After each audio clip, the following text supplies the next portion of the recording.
Toda gran historia tiene un buen comienzo. Muchos años después, frente al pelotón de fusilamiento, el coronel Aureliano Buendía había de recordar aquella tarde remota en que su padre lo llevó a conocer el hielo. En Cámara FM, libros, libreros, escritos y escritores. Macondo era entonces una aldea de 20 casas de barro y cañabrava, Página 1. construidas a la orilla de un río de aguas diáfanas.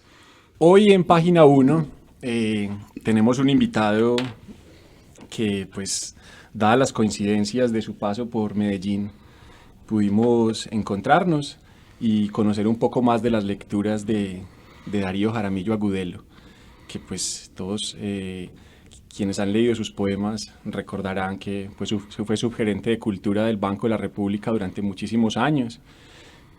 Su obra, pues, Darío menciono apenas unas cuantas: Cartas Cruzadas, Novena con Fantasma, que ahorita, si el tiempo nos da, podríamos hablar también de un proyecto que está próximo a publicarse y que creo que tiene que ver en parte con esto.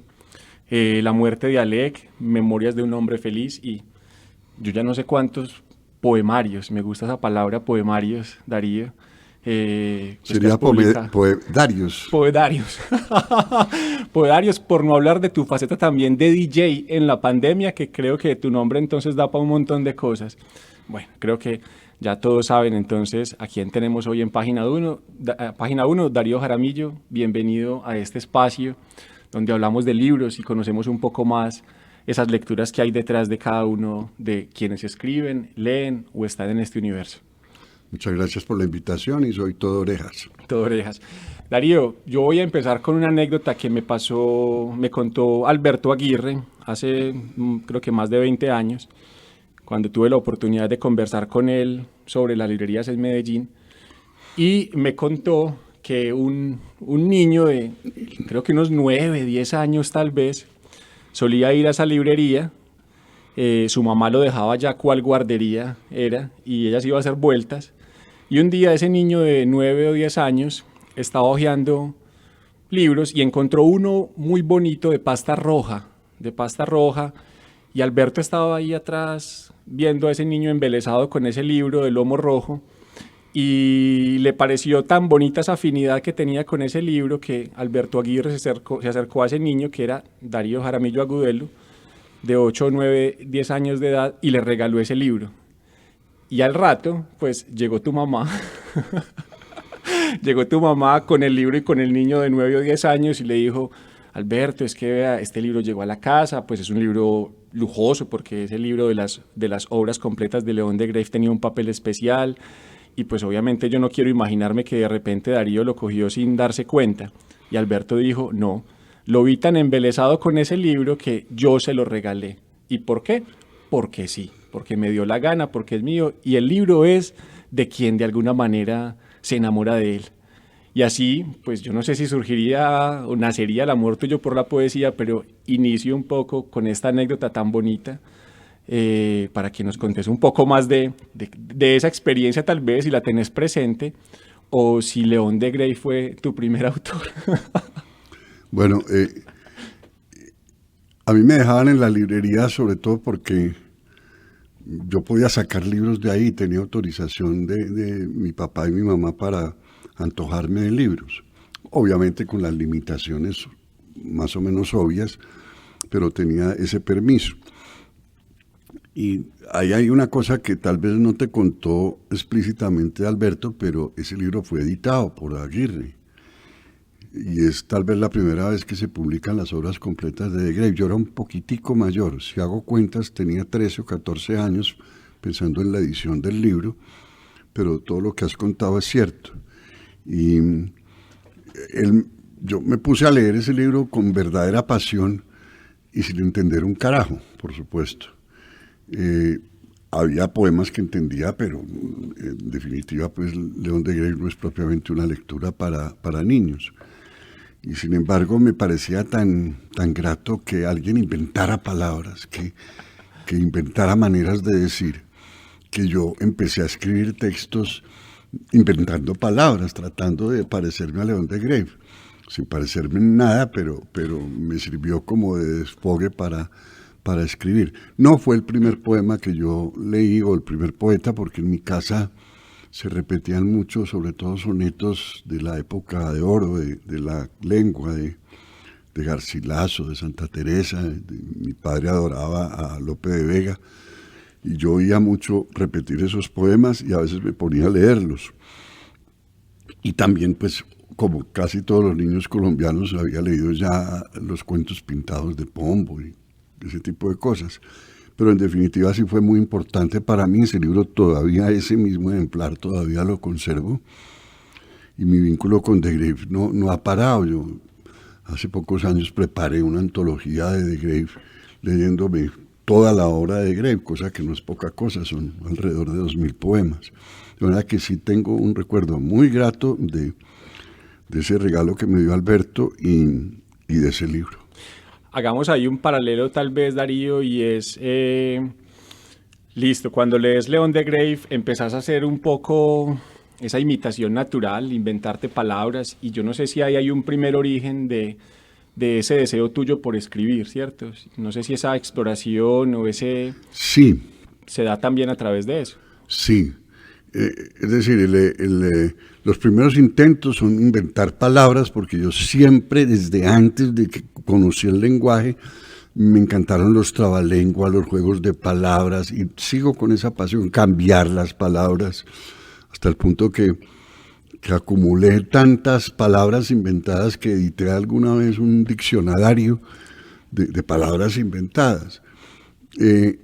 Pero ya como intentar usar la poesía para mí es un trabajo de adolescente, de una persona que está descubriendo el mundo como lo describe un adolescente, y tratar de desanudar todos los nudos que tenía escribiéndolos. Yo creo que ahí arranca lo que yo creía que era poesía en ese momento.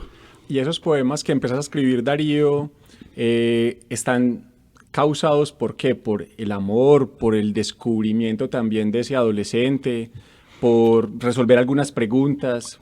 Todos los anteriores, y más, el interés en la belleza del mundo y tratar con mucha emoción de volverlo belleza de palabras y crear como un mundo paralelo. Es decir, todo lo que quería hacer un poeta, yo lo quería hacer siendo un adolescente, y claro que me quedaba grande. Y nunca dejó de quedarme grande, pero en ese momento tenía muchos más elementos para que hubiera una diferencia enorme entre lo que yo podía hacer y lo que en realidad de verdad puede ser un poema. Uh-huh. El siglo de oro español fue importante con tu familia. Cuando ya está ese interés también por la poesía, por escribir, por inventarse palabras, ¿qué otros poetas empiezan a aparecer en tu vida y a través de qué forma? ¿De la biblioteca del colegio, de la biblioteca también de tu padre, de ir a explorar las librerías? En mi casa estaba como era algo así como las 1000 poemas de la lengua castellana, o los 100 poemas que lo hizo Menéndez y Pelayo, y ese libro para mí era una Biblia.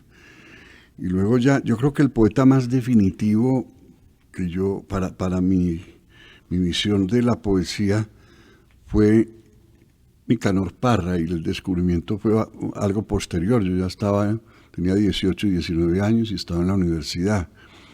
Yo decía que yo encontraba mucha diferencia entre lo que en el colegio me decían que era la poesía y lo que yo creía que era la poesía.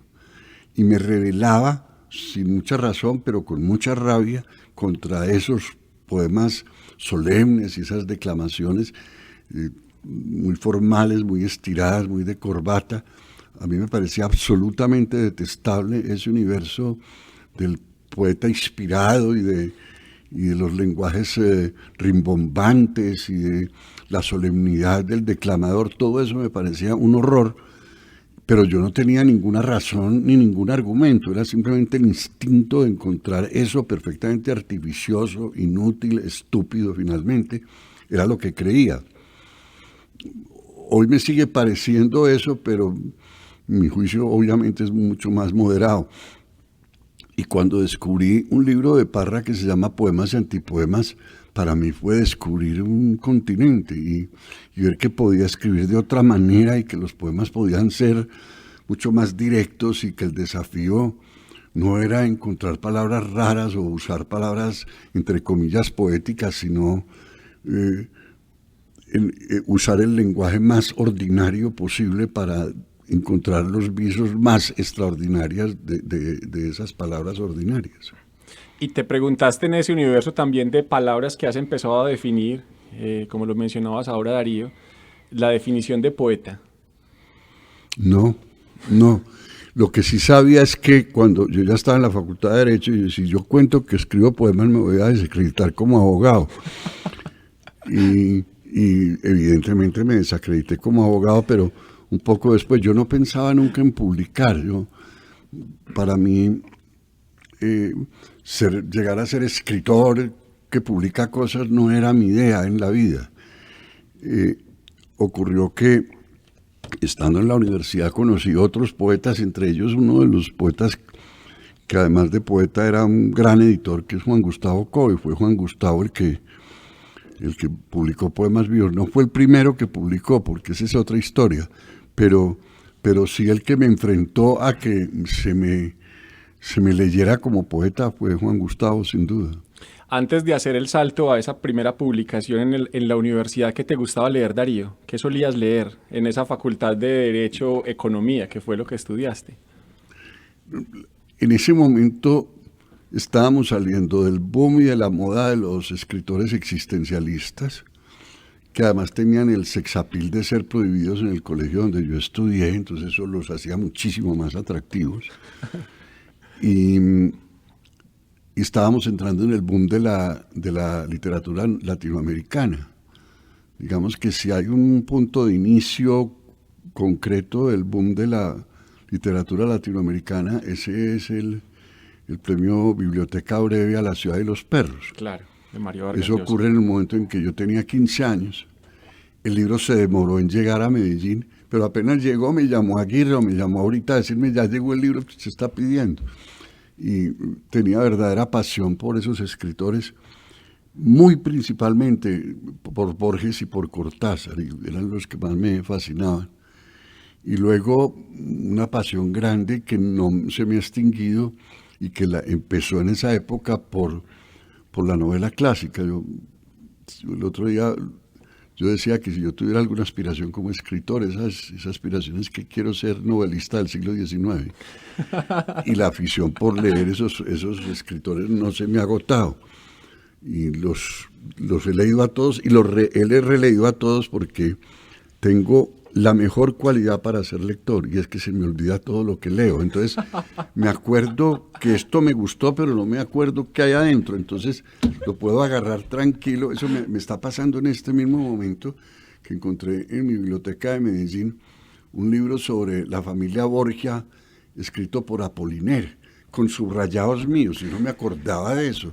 Y lo cogí y estoy pasando delicioso porque estoy aprendiendo a preparar venenos y cosas muy útiles en la vida. Muy útil. Eso, tener desmemoria. Yo creo que en algún momento es un problema, ¿cierto? Yo no sé si empieza a pesar como no recordar, pero cuando uno se quita ese peso de encima, es como descubrir nuevamente la historia. A mí me pasó también eso o me pasa cada que lo vuelvo a leer, uno que me gusta mucho, que es El Conde de Montecristo de Alejandro Dumas. Y bueno, Dumas todo. Yo a Dumas lo he leído. Con Dumas me pasó hace poquito una cosa muy curiosa, y es que tenía Los Tres Mosqueteros, claro, en un viaje que hice a Granada, Nicaragua. Después alguien me habló mal de esa ciudad. Yo dije, esa ciudad es maravillosa. ¿Y por qué? Y me quedé aterrado por el por qué, y así, porque allá leía Dumas. Entonces la pasé bomba, metido en un hotel en Granada, Nicaragua. Pero el recuerdo es muy grato por culpa de Dumas. Y todos esos, los grandes clásicos, Dumas, Dickens, Víctor Hugo. Bueno, la Santísima Trinidad son Dickens, Víctor Hugo y Tolstoy, todos sí, esos. Los rusos todos, y no he parado de leerlos y de releerlos y de que se me olviden para poderlos volver a leer. Darío, ahí mencionas, y voy a tratar porque pues el tiempo va pasando, y no quiero dejar, por supuesto, de largo dos cosas. Una, mencionaste esa faceta tuya, sobre todo de lector, y que estaba vinculado con unas reseñas que tú periódicamente compartes a través de Luna Libros, que es Gozar Leyendo, y voy a hacer una fusión ahí muy extraña. Hablemos también de esa primera obra publicada, cómo es publicar algo, por supuesto, por primera vez. Mira que son dos preguntas complejas ambas, pero bueno, por tiempo creo que unámoslas. Bueno, a mí me encanta reseñar libros. Yo comencé a reseñar libros porque la plata que me mandaban de Medellín a Bogotá en la universidad no me alcanzaba para comprar libros y descubrí que si los reseñaba me los daban en las distribuidoras y ahí quedé infectado. Además, sí me pasa que cuando estoy leyendo un libro para reseña lo leo de un cierto modo distinto, me obliga a tomar notas, etc. Y tengo verdadera pasión por hacer reseñas y me gusta hacerlas. En cuanto a la primera publicación, fue un libro colectivo que se llama O y que incluye 5 poetas de mi generación, comenzando por Elkin Restrepo, Álvaro Miranda, Henry Luque Muñoz, Juan Gustavo Cobo y yo. Ese es ese libro. Fue la primera vez que publicamos, pues que salí yo en un libro. Uh-huh. Por la misma época salió otra antología que se llama Antología de una generación sin nombre, hecha por un español que se llamaba Jaime Ferrán en España. Esos fueron mis 2 debuts en forma de libro. ¿Y la primera aparición en solitario fue qué? ¿Fue Historias? Fue Historias, que de años 70 tal vez, sí. Que la historia de la edición es muy curiosa. Eso es años 74. Yo había sido invitado al International Writing Program, salía en Iowa, salía en agosto para Iowa. El libro salió como fines de julio. Entonces se quedó en la casa de una amiga mía la edición, y a esa casa donde había 4 niñas pequeñas llevaron un Cocker Spaniel chiquitico. Ese Cocker Spaniel desarrolló la dentadura comiéndose la edición de mi libro. Yo creo que es el crítico más duro que he tenido, porque cuando llegué 2 años después a Bogotá, a la casa de mi amiga Sonia Jaramillo, ella no sabía cómo contarme que ese perro se había comido, había masticado, había practicado el mascar con una caja de libros que yo había dejado en esa casa. Darío, quiero volver sobre el arte de reseñar o sobre el acto de reseñar. ¿Cómo lees vos? ¿Qué tipo de lecturas son las que practicas? Normalmente, los libros, ¿cómo llegan a tu vida? ¿Cómo decidís vos a leer, por ejemplo, a un autor que tenemos en común que es Philippe Oare? ¿Cómo es esa aparición de los libros y cómo decidís reseñar y qué decir de esos libros? Bueno, Oare en concreto me lo recomendó una librera en Madrid, la dueña de la librería Alberti, que es además a quien le encargo los libros que quiero de allá. Y es arbitrario, realmente. Yo comienzo un libro sin saber si lo voy a reseñar, pero cuando me agarra o veo, de esto se podría decir tal cosa, ahí decido la reseña. Y yo he cambiado como reseñista. El otro día recibí un correo muy simpático de un amigo mío que me decía, y tiene razón, que yo cada vez metía más citas del libro en mis reseñas. Y sí, yo quisiera que el libro se contara solo, que yo simplemente diera las claves, pero que los subrayados que le metí al libro, que son los que motivaron que me guste, pues compartirlos con la gente que lee la reseña. Entonces, yo creo que estoy terminando por ser un reseñista que no escribe reseñas, sino que copia subrayados. Pero bueno, es una innovación en el tema. Eso está muy bien, porque creo que también no hay mayor felicidad.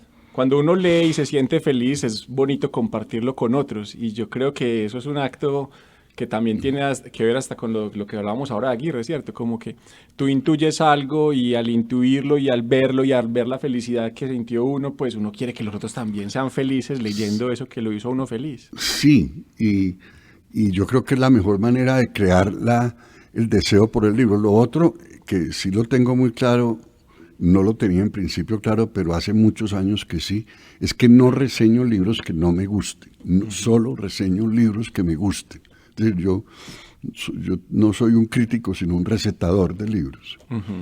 Y eso sí no lo modifico por nada. Es decir, por sentarme a escribir algo hablando mal, para eso sobra tiempo. Es mejor buscar cosas que pueda recomendar con emoción y pueda compartir los subrayados con la gente.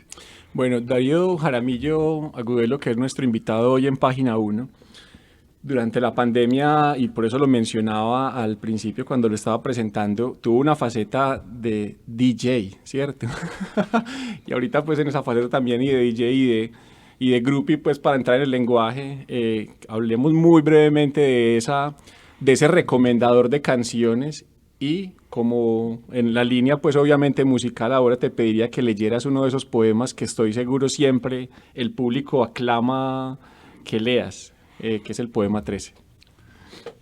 Bueno, lo que pasaba es que al principio de la pandemia siempre recibía correos o llamadas, ¿cómo estás? Y uno no sabía decir cómo está. Entonces se me ocurrió que una forma de decirle a mis amigos que estaba bien era mandándoles canciones de un repertorio absolutamente abierto. Es decir, desde bolero, tango, ranchera, que son como las canciones, o la tipo de música de mi adolescencia.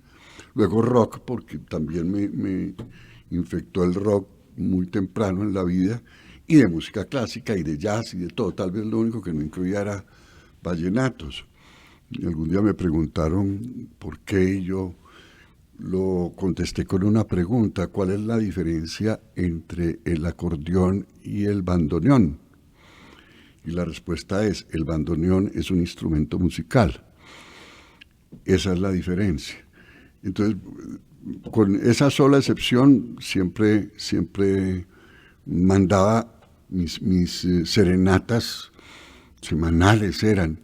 Y no las he cerrado del todo, todavía tengo ahí algunas acumuladas para mandar. Simplemente que hubo un momento en que ya como cambió el clima de la peste y ya no había necesidad de estar diciéndole al mundo todavía no me he contagiado, entonces lo suspendí y me hicieron muchos reclamos. Ahora me escriben diciendo, pero ¿por qué no volvió a mandar canciones? Como quien dice, usted cállese y mándeme música más bien.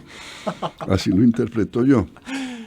Bueno. Le damos el poema 13 que está ahí en esa cintica roja, Darío. Perfecto.